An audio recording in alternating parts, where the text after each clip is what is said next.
नमस्कार, मी धनंजय सानप ॲग्रोवन शोमध्ये तुमचं स्वागत. देशातील आणि राज्यातील शेतकऱ्यांना सध्या मान्सूनचं देशात म्हणजेच देशाच्या मुख्य भूमीवरती अर्थात केरळमध्ये आगमन कधी होतंय याची प्रतीक्षा लागलेली आहे. कारण खरीप हंगाम अवघ्या एका महिन्यावरती येऊन ठेपलेला आहे आणि शेतकऱ्यांची निविष्ठा खरेदी असेल, खतांची खरेदी असेल, या सगळ्या बाबतीत जुळवाजुळव सुरू झालेली आहे. त्याची लगबगसुद्धा सुरू झालेली आहे. याच सगळ्या पार्श्वभूमीवरती आज शेतकऱ्यांसाठी एक महत्त्वाची बातमी हवामानशास्त्र विभागाने दिलेली आहे. मान्सूनचं केरळमध्ये म्हणजेच देशाच्या मुख्य भूमीवरती आगमन 26 मे रोजी होणार असल्याचं हवामानशास्त्र विभागानं आज म्हणजेच 15 मे रोजी जाहीर केलेलं आहे. मग हवामानशास्त्र विभागाचा मान्सूनच्या आगमनाबद्दलचा नेमका अंदाज काय आहे, हवामानशास्त्र विभागाने त्यामध्ये आणखी काय सांगितलं आहे, पुढच्या 24 तासामध्ये मान्सूनसाठी पूरक स्थिती कोणत्या भागामध्ये निर्माण झालेली आहे, मान्सून आणखी प्रगती करून महाराष्ट्रातसुद्धा लवकर येऊ शकतो का, मान्सूनच्या केरळमधल्या आगमनाच्या तारखा दीर्घकालीन वेळा लक्षात घेता काय असतात, सगळं काही समजून घेणार आहोत आजच्या द ॲग्रोवन शोमधून. त्यामुळे तुम्ही व्हिडिओ शेवटपर्यंत नक्की बघा.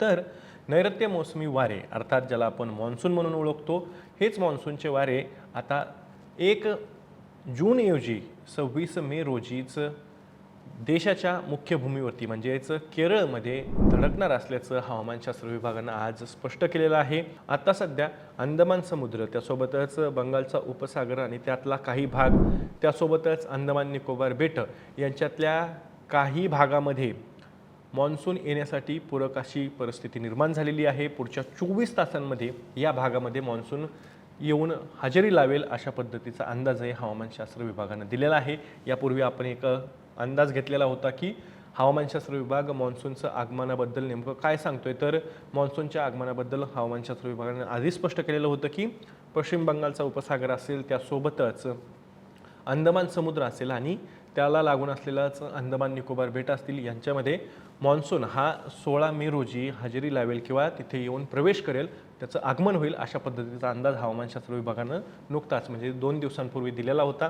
आता मात्र हवामानशास्त्र विभागानं केरळचा म्हणजेच केरळमध्ये मान्सून कधी आगमन करणार याबद्दलचाही अंदाज दिलेला आहे आणि ती तारीख आहे 26 मे 2026. म्हणजेच यंदा केरळमध्ये मान्सून 26 मे 2026 रोजी आगमन करेल. तर मान्सून ज्यावेळेस केरळमध्ये येतो त्यानंतर पुढच्या आठवड्या 2 आठवड्यामध्ये संपूर्ण महाराष्ट्र मान्सूननं व्यापलेला असतो. मग त्यामुळेच देशाच्या मुख्य भूमीवरती मान्सूनची हजेरी कधी होते किंवा आगमन कधी होतंय याकडे शेतकऱ्यांचं सुद्धा लक्ष लागलेलं असतं. आता दुसरीकडे हवामानशास्त्र विभागानं असंही सांगितलं की 2005 ते 2025 या दरम्यान म्हणजेच मागच्या 21 वर्षांमधील जर का त्यांचा डेटा बघितला तर त्यामध्ये असं स्पष्ट दिसतं की हवामानशास्त्र विभागानं जे काही मान्सूनच्या केरळमधील आगमनाचे अंदाज दिलेले होते, म्हणजे ज्या तारखा सांगितलेल्या होत्या, त्यामध्ये 2015 हा एक अपवादाचं वर्ष होतं, ज्या काळात हवामानशास्त्र विभागाचा अंदाज अचूक ठरलेला नव्हता.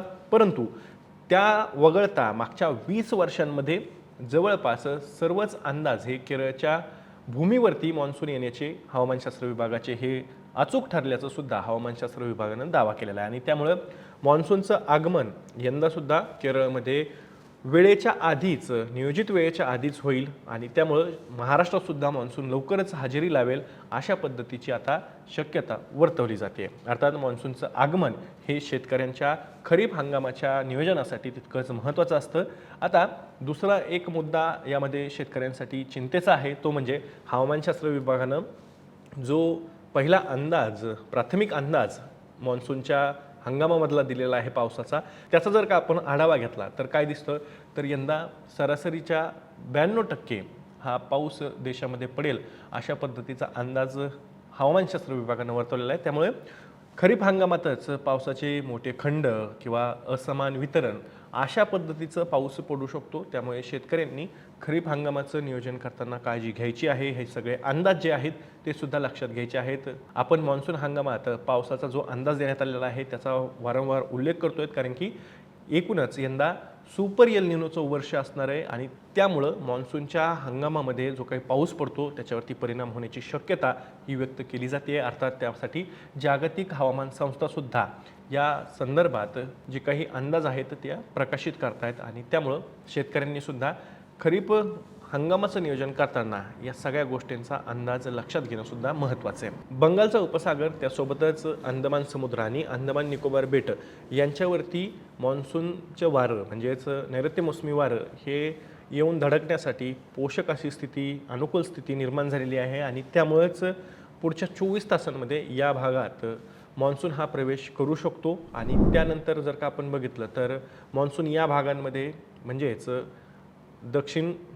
म्हणजेच बंगालचा उपसागर असेल किंवा अंदमान समुद्र असेल, अंदमान निकोबार बेटं असतील, या भागामध्ये जर का मान्सूनच्या आगमनाच्या दीर्घकालीन सरासरीच्या जर का वेळा लक्षात घेतल्या तर त्या साधारण 20 ते 21 मेच्या दरम्यान असतात. म्हणजेच या भागात सुद्धा मान्सून यंदा 4 ते 5 दिवसांनी लवकर येणार आहे. मान्सूनचा अंदाज हवामानशास्त्र विभागानं वर्तवताना एक गोष्ट केरळच्या बाबतीत सांगितलेली आहे की केरळमध्ये मान्सूनचं आगमन हे 26 मे रोजी होईल असा अंदाज देण्यात आलेला असला तरी त्यामध्ये हवामानशास्त्र विभागानं 4 दिवसांचा म्हणजे 4 दिवस पुढे किंवा मागे असं होऊ शकतं असं सुद्धा हवामानशास्त्र विभागानं सांगितलेलं आहे. आता नैऋत्य मोसमी वारं आलं म्हणजेच मान्सून आला असं कशावरनं हवामानशास्त्र विभाग जाहीर करत असतं तर त्यासाठी प्रमुख 6 घटक असतात.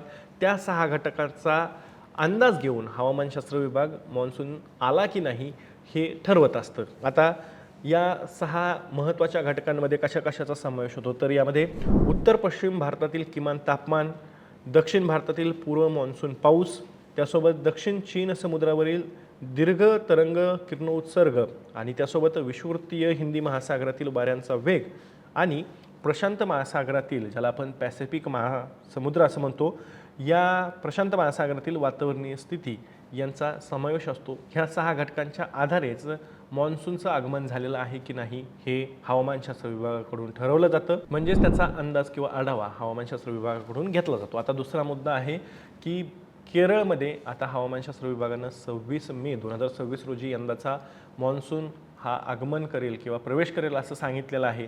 तर यापूर्वी म्हणजे मागच्या 5 ते 6 वर्षांमध्ये केरळमध्ये मान्सून कधी हजेरी लावत होता किंवा कधी आगमन करत होता याबद्दलचं नेमकं काय प्रिडिक्शन होतं आणि त्याबद्दल मान्सून कधी या केरळमध्ये आला याच्याबद्दलच्या तारखाही हवामानशास्त्र विभागानं सांगितलेल्या आहेत. यामध्ये मान्सून केरळमध्ये जर का बघितलं आपण तर 2019मध्ये प्रत्यक्ष आगमन हे 8 जून रोजी झालेलं होतं. अंदाजित तारीख हवामानशास्त्र विभागानं त्यावेळेस 6 जून ही जाहीर केलेली होती.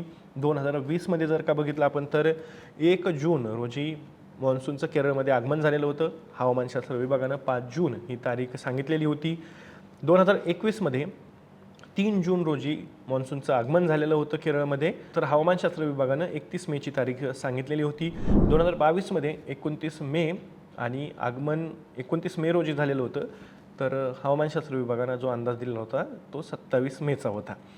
2023मध्ये 8 जून आगमनाची तारीख होती. 4 जून रोजी मान्सून केरळमध्ये आला. 2024मध्ये 30 मे ही तारीख होती आगमनाची आणि जी काही हवामानशास्त्र विभागानं अंदाज दिलेला होता ती होती 31 मेची.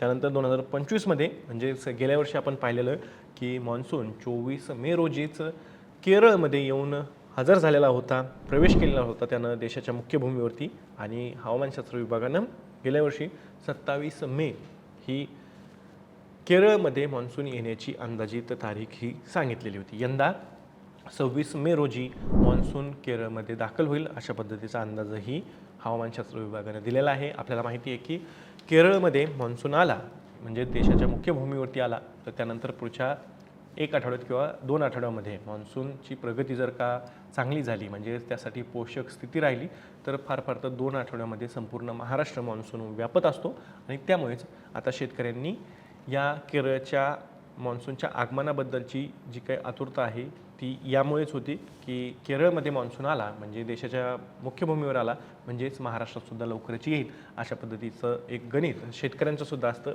आता शेतकऱ्यांनी फक्त एकच काळजी घ्यायची आहे की मान्सूनचं आगमन नेमकं कधी होतं आहे ते तर लक्षात ठेवायचं आहेच, परंतु पुढच्या काळामध्ये मान्सूनचं वितरण कसं राहतं, असमान राहतं की काय, मोठे खंड पावसात पडू शकतात की काय याबद्दल हवामानशास्त्र विभाग लवकरच दुसरा किंवा सुधारित ज्याला अंदाज म्हणतात तो प्रसिद्ध करेल आणि त्यानंतरच खरीप हंगामाचं नियोजन करायला घ्यायचं आहे.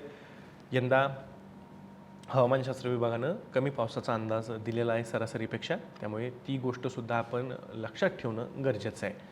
मी या माहितीसोबत तुर्तास इथेच थांबतोय.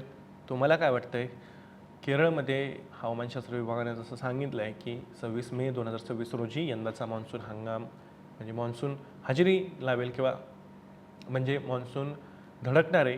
त्याबद्दल तुमचं मत काय आहे? प्रतिक्रिया तुमची कमेंटमध्ये सांगा.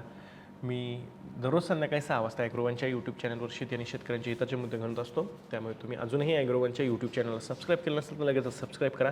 व्हिडिओ जास्तीत जास्त शेतकऱ्यांपर्यंत पाठवण्यासाठी व्हिडिओला लाईक आणि शेअर नक्की करा. आपण पुन्हा भेटू. तोवर तुम्ही तुमची आणि तुमच्या जवळच्या माणसांची काळजी घ्या.